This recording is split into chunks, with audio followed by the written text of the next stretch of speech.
Hi, everyone. Welcome back to this week's episode of the PETHS Alumni Network podcast. I'm your host, Nathan, and today we are joined by a very special guest, Mr. John Young. Now, John graduated from PET in 2016. He was a key member of our varsity swim team. He then went on to study at the Telfer School of Management at University of Ottawa, while also participating on their men's swim team there as well. He now works in global corporate and investment banking for a Japanese brand here in Toronto called MUFG. Which we'll speak on a little bit later, how he got into that sector and that company specifically. Without any further ado, let's jump right into the video. Yeah, competitive swimming was a huge part of my life through elementary school, through high school. When I got to university, so I did swim for the first year, and my first year I was in economics actually, so I started on the social sciences side of things, and we can go further into that. Yeah. I had no idea what I wanted to do for a job. Like Okay. originally, I wanted to be an engineer for the longest time. And then I took grade 11 physics and things, that was going to work out. Yeah. So, grade 11, grade 12 was very much me trying to be like, I have no idea what I'm doing. I was just exploring stuff through, I think I must have bounced through, man, because of swimming. I went through like kinesiology. I looked at psychology. I love writing. So I looked at journalism. And then I happened to stumble upon like an international business course and just happened to take Mr. Shields. I don't know if he's still there, but anyone from around my time will know him. Mr. Shields' like intro to capital markets course. And despite not having almost anything to do with capital markets, that's where I started getting interested in stocks, in the markets. And, I didn't quite know what I wanted to do for a job, but I figured, well, I'm going to have to retire someday. Yeah. I hope. And Yeah. to do so, I'm going to have to understand stocks. I'm going to have to understand financial markets. And I always told myself I would never go into finance because my dad was in finance. He was the director. He was like a director of finance, controller type role for the Park Hyatt downtown. Grade 9, like the take your kids to work day type thing. Yeah. So I went to the hotel, spent the day there. He spent the entire day in Excel. I thought it was the most boring thing ever, and I told myself I'm never going to do that as a job. And here we are. So, Yeah. it's been a bit of a journey, I guess. But I started in economics while I was swimming, and two things kind of happened in my first year. One, I decided that, okay, maybe, my time for swimming has kind of come to an end. It was a huge part of my life. I started competitive when I was 8 and worked my way to like, swimming in national competitions, going to a couple of international competitions as well. But it was about time that I focused on something else, something that would kind of carry me for the rest of my life. So there was that side of things where I did varsity for a year and I decided, you know what, maybe time to move on. The second was also being in economics. Funny enough, so I started there because I wanted something broad. I didn't know what I wanted to do. I just wanted to understand markets. I want to understand economies. So I went into that thinking, this could work. I could find something to do to make a career out of from here. And in looking at more third year and fourth year courses, the only ones that stuck out to me were all the business courses. And at UOttawa, the way they have had it structured, I don't know if it's the same, but the way it was structured back then, you could only take those courses if you were a business student. And so that's when after first year, or after first semester, I guess, I made the call to switch over to finance. There was also specifically, aside from classes, there was a student investment fund that it wasn't super sizable. I think we managed like 300K, but it was still managing real money on behalf of the school, on behalf of the school's like pension fund. So I really wanted to join that. And again, at the time, they only allowed folks in the business school to actually join. So a lot of motivation to move over to finance. Made the switch, and then, yeah, like you said, graduated in 21. I spent 3 years on the fund, more or less, 2.5 years, 3 years, something like that. And I mean, it was a great time getting to actually manage some real money, meet people that had, similar interests. So like you're working now at MUFG, which is a large Japanese bank. You do investment banking there. You cover a lot of the main pensions in Brookfield. We talked about that offline. And you talked about how your father was in finance, but he was more so at the like corporate finance level, which is like dealing with like one specific company and their day-to-day operations in finance. But you're more so at the like, I would call it like the 30,000 level. And That's we were totally talking, fair. Yeah. yeah, we were talking about this offline. Like, how would you kind of describe like what you do? Like, we talked a little bit. It's difficult to describe. It's difficult. So my team is technically called Global Corporate Investment Banking, but being MUFG, for all intents and purposes, like it's corporate banking. We don't actually do we don't really do investment banking. We don't do M&A. We don't touch equities. Bunch of reasons for that.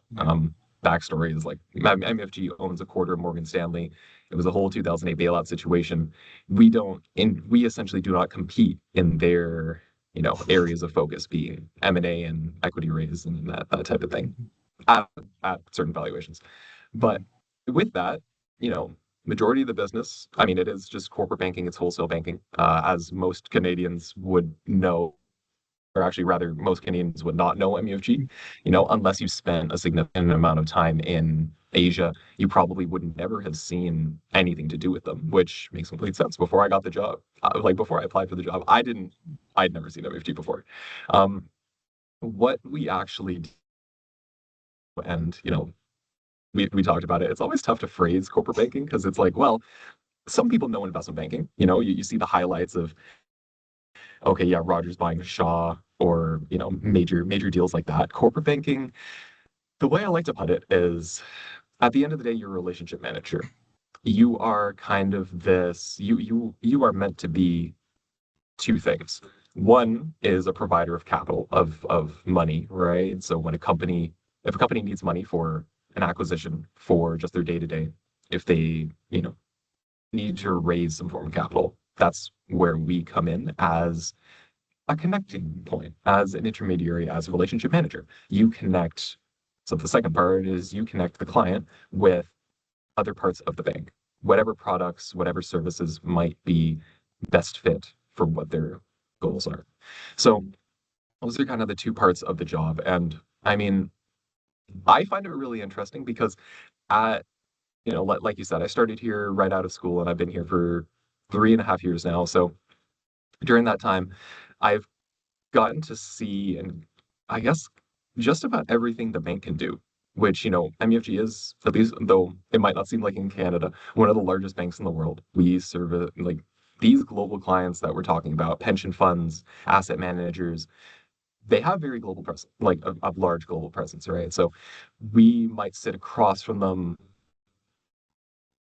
on Bay Street across from Brookfield, but they have offices in, well, every continent, right? So we'll deal with them in Australia, we'll deal with them in Europe, we'll deal with them in South America, and obviously in Asia as well.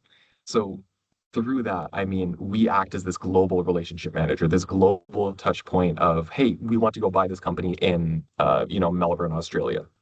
How can you guys help us? Like, where can you come in? And so it's our job to really kind of run point on a lot of these big deal processes and be, like you said, it's a 30,000 foot view. It's not that I'm going to be that I'm going to be, actually processing and doing the work for a deal in Mumbai or in London. But we are, at the end of the day, like we said, if something goes wrong, they're coming to us. And so it's our job to really just ahead be ahead of everything, be across everything, and be able to talk intelligently about what's going on.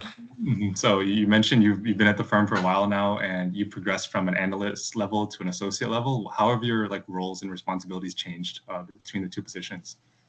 Going from analyst to associate here, I mean, it's the same kind of responsibilities, just more, I guess is the easy way to put it. Like, it's not so much that my workflows have changed, that the actual tasks I'm doing have changed all that much. It's just that I have a lot more trust in me to actually be able to get stuff done on my own, to be able to, to train other people and to, best practices, that type of thing, to be able to know who to go to and when to go to them, whether it's locally, whether it's internationally, whether it's, and also just be more of a problem solver. I feel like as an analyst, it was very much, you'd be given a task and you just go and do it. Whereas now as an associate, like, well, yeah, I'm still going to be given the same kinds of tasks. I should just know how to do them better. But it's also being a little more proactive and starting to, I guess just to clarify, most Canadian corporate banking as an analyst, as an associate, and some international banks as well, you'll start off more on what's called the credit side. So that's where you're the one. It's a little more quantitative in the sense that you are looking at the financials of a company, at the health of a company, assessing it, the risk that they pose, and essentially saying, same for when you go for a mortgage. How much am I willing to lend to you? Right. So that's one part of it. The way MUFG does it is we actually we have two separate teams. We have a credit team, we have a relationship management team. So even as an analyst, like I started on the relationship management side, meaning that I help support the managing director who's going to speak to, the one who actually owns the relationships with these pension funds or with these corporations. So it's very much, I'm supporting him as kind of this secondary as his junior relationship manager, which I mean, we could talk about the pros and cons of where you start and how different banks are laid out, but I find it really interesting just because even as an analyst, I would be going to meet with CFOs, meet with treasurers, sometimes CEOs. You really get a sense of, how do these people think about their businesses, whether it's more on the financing side or maybe on just strategically, right? How are you guys thinking about investment in China? Where are you trying to get to in Japan? How can we help you? Like that's a lot of the discussion. And obviously there's the bank product side, the services, but it's that, like you said, 30,000-foot view that I never expected to get right out of school, to be able to walk into the client's office and be talking to the CFO and get a sense of how they're thinking about the next 5, 10 years, rates, the markets, their products. It's been it's been really special. It's been really, enjoyable as well. So, you talked a lot about the highlights, and, I also worked in a similar role. So, I can understand that totally. Do you have any specific like highlights from your time working at the company? Most of it, actually the most recent one would be 2 days ago where I had, I guess, yeah, that was my first closing dinner for a deal. We had done basically the inaugural private placement for a Canadian pension fund owned portfolio company.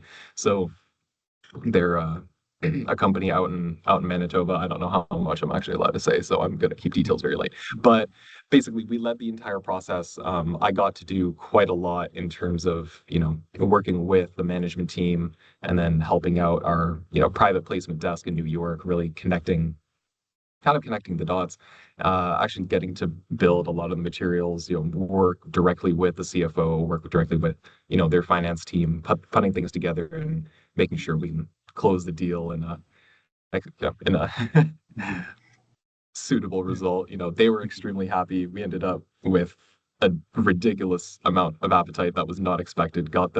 We did an entire ratings advisory process as well that I got to work on. It was my first time really getting to see things like that, taking a company through what's called like a credit ratings process and, seeing their inaugural issuance in the market.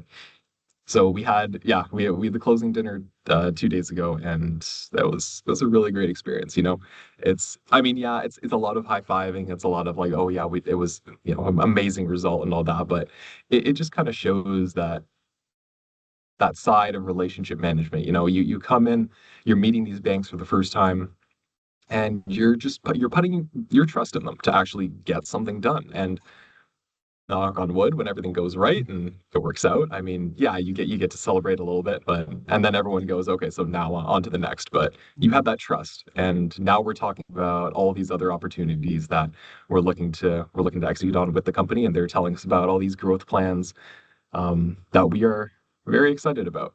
Really looking forward to the next 2 years with this company is going to be, a very interesting interesting Right. journey for sure. So you touched on a lot about like the quantitative part, but also the relationship management side, and you make it sound very easy. Just this is how a deal goes, but I'm sure it's not that easy. What are some of the like key skills that you would say have made you successful in this role? So being on more of a, shall we say, like qualitative kind of side of things, where it's not me going and doing a lot of the what's called financial modeling, like the analysis While there is a little bit of that in the role, like it's not the main focus. The main focus is, the client coverage side of things and getting deals done, whether it's originating to closing, right? Everything through that. Um, it really comes down to like communication, I think, particularly in any sort of relationship management coverage type role, is when you're dealing with multi-billion dollar companies and that type of thing, the best thing you can do is just communicate. That goes for internally as well. Like no matter what job you're in, and I don't know if you can say it as a general rule, but I would think over communicating is more often than not better than under communicating. Like being able to tell your bosses what you're working on, what you're prioritizing, how things are going, if any roadblocks are coming up. It just alleviates a lot of stress on both sides. I'd like to think that's what really pushes you forward and has people put their trust in you in that, look, this guy, yeah, he can get it done, but if something's going wrong, he's not going to wait until things are things are coming to a close and goes, oh, right, by the way, it's about being proactive and telling them things up front that, okay, here are some issues that I'm seeing or that I'm foreseeing. We need to be ready for them. It's yeah, a lot of it, it's tough because a lot of things in corporate banking are learned on the job. Like you don't really learn about any of this in school. I'm sure you saw, like, hey, you probably took one fixed income, debt related class in university, and then you're thrown into corporate banking where that is the entire world. So there's a lot of learning that goes on the job. So I guess you have communication, you have a bit of initiative, if you want to say. Just it can be as simple as Googling things. Like when you have questions, just Googling, knowing where, like being resourceful, having the initiative, being resourceful to find answers. Yes, you will have people on your team who are more than willing to help you, but everyone's really busy. And at some point you do have to be able to kind of make your own way a little bit, take that initiative to learn, whether it's on the side, whether it's just finding your own answers to an extent, and then confirming them, obviously. Like don't just rely on whatever you find, but at least showing that, hey, I had no idea what this was, so I went looking, this is what I found, does this sound right? And even just that really, shows your team that, okay, yeah, they're trying to understand it. You might get it wrong, that's completely fine, but just that you're trying to move forward and you're trying to figure things out on your own, being independent in that sense. Right. um I think I'll leave it at that. Yeah, Yeah. that's Yeah, a lot of, echoed a lot of what, my associate was saying a lot of the time. So, felt like deja vu almost with, being over communicative almost. And you mentioned a lot about schooling and how, maybe a lot of people might think like business school is just you're crunching numbers, that kind of thing. But at the same time, like at least at IB, you're taking a lot of like communication courses and like behavior courses. Was that like a similar experience at Ottawa? And even before that, like I didn't ask, like what were your decisions leading up to decide to go to Ottawa in the first place? okay. So I guess I'll start from what led me there. So like I said, I was a competitive swimmer before, and I had no idea what I wanted to do. So two things kind of happened. Is one, I decided, economics is where I was going to go. So I applied to several schools for that. And I specifically remember, because of swimming, because at the time swimming was my whole world. Like through high school, that was I didn't really focus on school until grade 12, in all honesty. I would never recommend that. Not a great idea. But, and that's how it played out for me. It's just that I wanted to be really good, and that was the focus. So my parents weren't always the happiest with it, but that's okay. We figured it out in the end. Swimming was the focus, and because of that, I ended up I tried out essentially with the University of Ottawa and Queen's.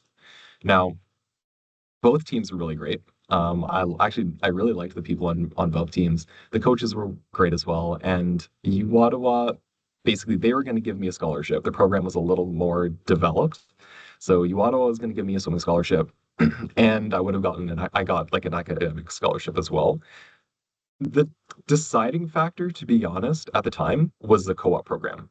Queens did not have one, and U Ottawa did. Now, again, I didn't know what I wanted to do, but I figured work experience was going to be important. So the easier it was for me to get into a job at first, obviously, I considered that just a complete positive. So I ended up, moving more towards U Ottawa, And after meeting the team, after seeing the campus, I'm like, okay, I think I could do this.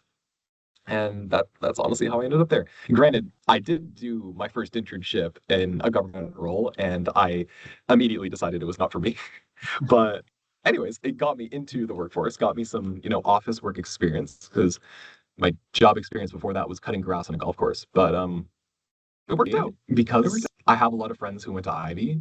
I think you guys do things right. I think U Ottawa and a lot of other schools could learn a lot from the more case-based teaching style. U Ottawa was very, for the most part, was very, I guess, not too dissimilar from high school in the sense that a lot is just test-based. Yeah, you'd have projects and assignments, but until like fourth year, they weren't really the focus. It was still very much memorizing things and, testing and that type of thing. One class that really stood out to me, I guess, was like you said, communications. Like, yeah, people think of doing like a finance degree, and it's all just okay. I'm sitting in Excel all day, and I mean, you're not wrong. That is a decent chunk of it. But like, one was we had a class in second year called was it Intro to Business Communications, something like that. And basically, this is a class that I'm sure you see at a lot of undergrad like business degrees now, but essentially you have a presentation every single week. So you're expected to be able to write a quick like 5 to 10 minute presentation, have slides ready and all that. And you're meant to just go up, no script, well, essentially with a script memorized and everything, and just be able to do it off the top. And you are graded on, kind of the, shall we say, conciseness of being able to deliver the information, of not having to use any like filler words, maintaining eye. It's all, the usual, you're done on a rubric, right? But I feel like it helped me a lot in terms of just getting more comfortable with presenting myself and being able to do things, quickly but concisely. I tend to ramble on, as I'm sure you're seeing right now. So having that as kind of as kind of reinforcement to be like, okay, I've got 5 minutes, and if I go over, my grade's going down every like 10 seconds, kind of thing. So being able to stick to a script, not ramble, and just understand and learn how to deliver a solid presentation, I think was really key. Especially because you do tend to see a lot of folks that struggle with public speaking. I think, well, okay, I can't, not everyone will be able to. That is, that's completely okay. But having the exposure to that, I think was super critical. And you can kind of tell after second year, people that you may have seen back in like first year, beginning of second year in those early classes that are, maybe a little shy, some of them really like came into their own after that, and they really just owned it every time they did a presentation. So yeah, I think it was a bit of a catalyst for growth in that sense. It's a great idea for a class. It is very painful, don't get me wrong, but when you come out of it, you're like, okay, okay, that was good. Yes, That was I'm glad good. you talked about, a big learning experience for you. And a lot of the time I ask people who did like high level sports, has playing and competing at that level helped you in any other aspect, be it at school or work in any way? Oh yeah, 100%. I mean, if there's one thing, like for swimming, for example, we were always jealous of all the people who played like basketball or soccer or hockey, because to us, we were always thinking like, man, they're kind of doing what we're doing, but they get to have fun and they get to play a game. Whereas for us, you're going back and forth in a pool for like 2 to 3 hours. So I know I think swimming was great in that it is for the most part an individual sport. And so at the end of the day, it's you against yourself in a way, right? Like you're racing against a clock. Yes, you're racing against other people, but you're not always there to win. Sometimes you're there to just do better than you did last time. And that mentality, I think, is very applicable to just life in general, right? Everyone's running their own race. You don't, life is, what is it? What is one of my directors, he always says, like, life is a marathon, not a sprint. Right. And at the end of the day, everyone's running their own race. Some people will be in school for 8 to 10 years. Maybe they're doing like a more medical type degree. They're trying to be a doctor. Some people will not go to college at all. Like some will go directly into the workforce. Some will be somewhere in the middle. Maybe they do an undergrad and they go right in. Some will do an undergrad, a master's, go right in. And you know, everyone's just running their own race at the end of the day. So that to me is what's most important is like, yeah, you can compare yourself to the guy in the next lane, but how much is that going to help you in the long run? Right. So things like that. I mean, okay, that's a little more philosophical. When it comes to the more, um, shall we say, tangible things, I mean, yeah, it's commitment, it's the ability to have a goal, to be able to get things done, and to dedicate yourself to, the process. It's not, again, swimming is. I mean, when I was a kid, it was a matter of seconds, and then as you get older, it's tenths of seconds, it's hundreds sometimes. So it's being able to work for months and months over years to get a time down. And it's not straightforward, just like life. It's not that, okay, yeah, you're just going to constantly improve. There will be times where, you plateau, or sometimes you even get worse. You go down. And it's being able to figure out sometimes it's how can you motivate yourself? Sometimes it's just like, okay, how can I how do you get better? Is it is it a motivation question? Is it, maybe a coach's style just isn't working for me? And there's a whole variation of factors, but you start to really figure out who you are in that sense and how you can push through really difficult times. I feel like that's helped me a lot.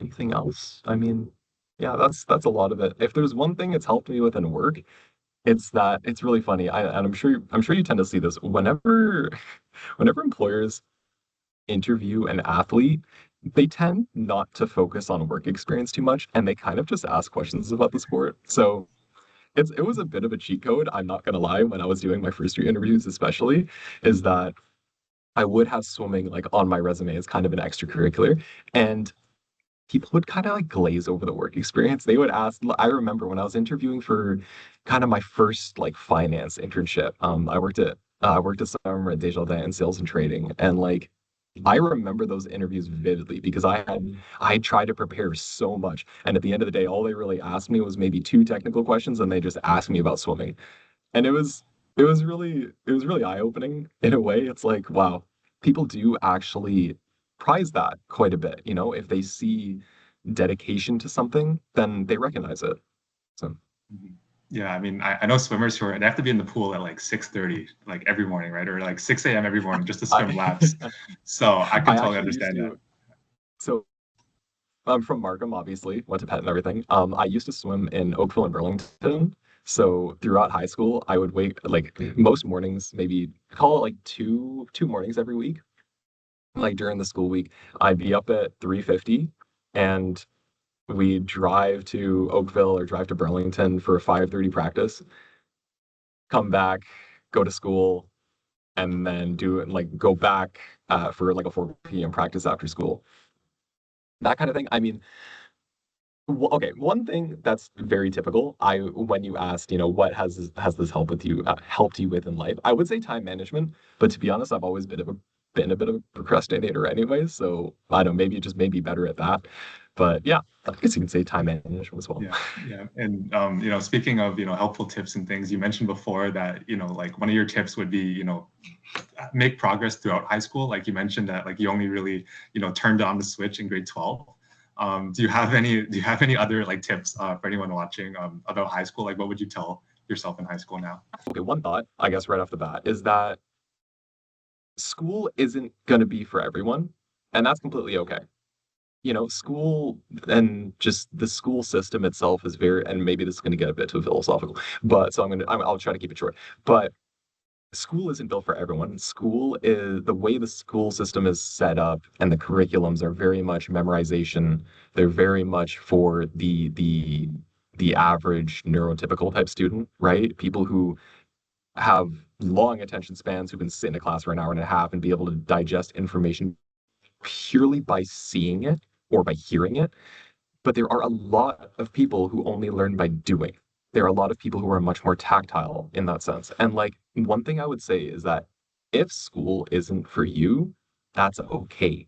Like, and I don't mean, oh, I got a bad grade on a test, I'm just going to write this whole thing off. No, I mean, if fundamentally you do not mesh well with like academics, it's not the end of the world. There are a lot of people I remember who were super, super stressed about their grades, but now they're doing fine, right? Like life doesn't end in high school. It keeps going. You always have the chance to be able to do like what you want to do.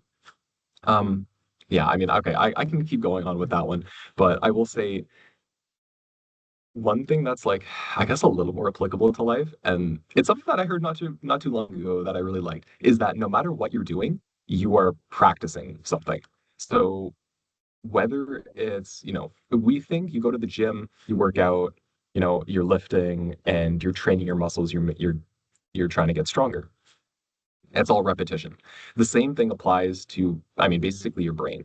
When you're being very negative about something or when you're being very positive about something, you're reinforcing it and you're getting better at doing that. So every time you do something, every time you are, kind of, I guess you can say delaying gratification, right? You're training yourself to do that. Every time you kind of cave a little bit, you're training yourself to do that. Every time you study in advance for a test, you're training to get better at that. Versus if you do what I did a lot through university and you're kind of always studying last minute, you're getting better at doing that. And like, yeah, I think that's an important thing to keep in mind is that whether positive or negative, whatever it is that you are doing, you are simply reinforcing it. Like your mind is also a muscle in that sense. A couple last ones, and I'll be really quick with these. But one thing I really like, and I don't know if anyone told me this or if it was like a thought. I'm sure lots of people have the same thought. No one knows what they're doing, and that's supposed to be a comfort. It's not meant to be something scary. It's that when you're when you're okay, like in first grade, and you look at, back in elementary school, and you look at like a six, like if someone in grade six or someone in grade eight, and they're the big kids, you look up to them like physically and figuratively. When you're in grade eight at the end of elementary school, you're looking at high school kids and you're like, oh man, they're like, they do exams. They're picking what courses they want to do. They're trying to work towards something, right? But when you're in high school, you have no idea what's going on. You're more than likely, if you're like me, you're more than likely just there like, I don't know what I'm doing. I don't know what life is supposed to be. I'm literally just going to class every day and I'm just trying my best, man. And you look at people in university and maybe you're like, man, they have like they're working towards a degree. Some of them are doing internships, they have all this figured out. But as I'm sure you've seen, you get to university and you are completely lost. You're just going, I don't know what I'm doing. I'm just trying to figure out what I'm going to eat tomorrow, and I just want to get through this midterm, right? But then again, you look at people in the next stage of life and you go, oh man, they're building a career, they figured out what they want to do. They go to work every day, they're doing great at their job. And then when you get into the workforce, you start realizing like, okay, yeah, no one knows what they're doing. No one knows what's going on, like where they're going. We're all just kind of in it together. But I find a lot of comfort in that because we're in it together. Every human is the same way in the sense that, hey, yeah, that person's been in the job for like 10 years, but maybe they're even thinking, God, is this really what I want to do for the rest of my life? Like, I have no idea. Maybe they love it. Maybe they're kind of second guessing a little bit. Everyone's just trying to figure themselves out, figure things out. And I find that a comforting thought, at least. Yeah, those are all great thoughts. I totally agree with the school thing. Like people learn differently. People, sometimes people just work better with their hands than like seeing things like that. And I know you mentioned how, like everyone's just figuring things out. But one of my last questions is I always ask, do you have any like future plans like 10, 20 years from now? I know you just mentioned that, we're just figuring things out, but is there anything that like you might like vaguely kind of want in the future? Um, I don't know about 10, 20 years. I feel like I've tried to keep, I guess I have some thoughts every once in a while, but I've always been the type of person that if I'm planning something out, I plan it with the intent that it's never gonna, not that it's never gonna work, but that something's gonna go wrong. So I try not to make super static, structured plans in that sense. Like, so for example, I've been in this job for 3.5 years now, and I was never like, I'm not 100% sure if corporate banking, like I just said, I don't know if it's what I want to do for the rest of my life. Um, I feel like I could do it for the rest of my life, but I also feel like there's a lot out there to see. So I'm actually going to be moving within the bank in a couple months. So I'm going to be moving over to a different team down in the States. moving to, if you're familiar with project finance, I know credit ag was pretty big in Yes. that. So Yes. I'll be moving there just because something that I find really interesting. It's, again, I won't get too much into it, but it's just it's financing infrastructure at the end of the day. Anything to do with like a data center or a wind farm or an airport. It's financing real assets as they're called. Now, does that lead me towards a 10 to 20-year goal? I mean, I don't necessarily know because I don't really know if I don't know what it's going to lead to.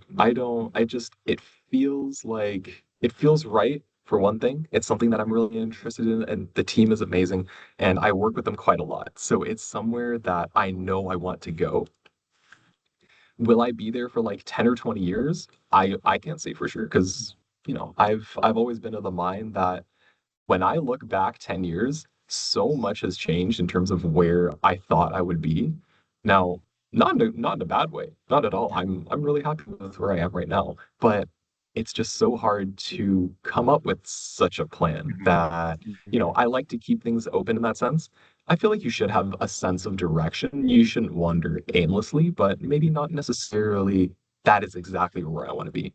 So for now, I just kind of consider, and I guess the way I think I think it was a book by Carnegie. I don't remember, but it was something along the lines of the first third of your life, you should just focus completely on learning. The second third of your life, yeah, you can focus on making some money. And then the last third of your life, if all goes well, you can focus on giving it away to worthwhile causes. And that's kind of how I've loosely structured things in the sense that like I've still got another, call it like 10 years, 5, 10 years of just purely focusing on learning everything I can. And through that, hopefully good things will come. But there's not necessarily one specific place I want to get to at the Right. time. Yeah. I don't mean to push, but is there like, further education, volunteering, traveling, like any just like out there ideas that cross your mind? Further education, I'll be honest, I'm very much enjoying not being in school anymore. So I think I would only do something like an MBA if I found that one thing that I'm like, okay, here's where I want to get to. If I were to do banking for, another like 5 years or something like that, and I went, okay, consulting seems really cool. Maybe I follow Dawson's footsteps and I try to do that, but I don't know. Um, Further education, yeah, that would be limited to if there's a specific place I want to get to. In terms of other goals, traveling, yes, 100%. There are so many places that I want to go, and unfortunately, you only get like your 2 to 3 weeks vacation while you're in a job. So I guess that's also a piece of advice is before you start, actually, before you in between graduating and working, like travel as much as you can because it's an amazing time to not have the pressures of like, oh man, I have to be watching my work phone all the time. So not having that in between that period of time would be amazing. I want to go to Japan. I want to see like Norway. I want to go to honestly just all of like Scandinavia for the most part. Um, Other places in Southeast Asia. I'm a quarter Burmese and a quarter Chinese, and I would love to go to both countries. Burma, Myanmar might be a little tough right now, but maybe one day. So yeah, Japan, China, like see, I definitely want to go to Hong Kong and then see if I can make my way to several other regions in China. Um, I would love to go to Australia as well and New Zealand because I'm a huge Lord of the Rings nerd. So I would love to see New Zealand. Perfect. Yeah, I love to hear that. I'm curious. Last question for you. You mentioned Dawson. Are there any other PET alumni that you'd like to nominate to be on the podcast? I guess I know the two people that I think would be able to, deliver a lot of value would be Priya Allen and I guess Emily Yao We'll as well. wrap it up there. Don't want to keep you too long. Thank you so much for your time. You talked a lot about words of wisdom, words of advice. I'm sure we can all learn from. So thank you very much. Thank you everyone else for watching, and see everyone next week. See you later. Yeah, thank you so much.